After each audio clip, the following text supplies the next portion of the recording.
அக்ஷய், நம்ம இன்னும் எவ்வளவு வருஷம் தான் இப்படியே இருக்குது? நம்ம 2 பேருக்கு எவ்வளவு ஏஜ் ஆயிடுச்சுன்னு தெரியுமா? பொண்ணுங்களுக்கு லேட் மேரேஜ் பண்ணா எவ்வளவு காம்ப்ளிகேஷன்ஸ் வரும்னாலும் தெரியுமா? எதை பத்தியுமே யோசிக்க மாட்டேற. நீ ஃபர்ஸ்ட் உங்க வீட்டுல பேசு, நானும் எங்க வீட்டுல பேசுறேன். சரி, நான் இப்போ எங்கள் வீட்டில் பேசுகிறேன். ஹலோ அம்மா. அம்மா, நான் ஒரு பொண்ணை லவ் பண்ணுறேம்மா.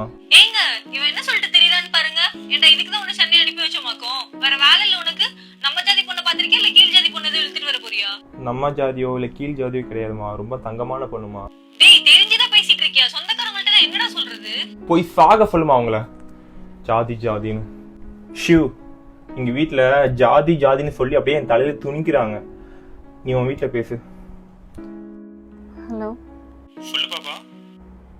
பா, நான் ஒரு பையனை லவ் பண்றேன்ப்பா. லவ் பண்றியா? என்ன பாப்பா சொல்ற? நம்ம ஜாதியா வேற ஜாதியா?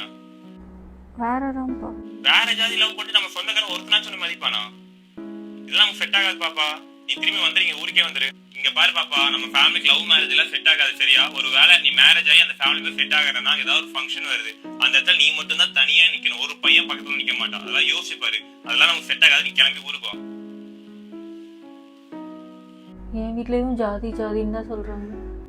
ஷிவ், அவங்களாம் மாற மாட்டாங்க. அவங்களா சேஞ்ச் ஆனதா உண்டு.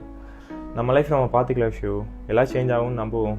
ஆனால் ஒரு விஷயம், நம்ம பிறக்க போகிற குழந்தைக்கு ஜாதினா என்னன்னே தெரியக்கூடாது. அப்படி தான் நம்ம வளர்க்கணும்.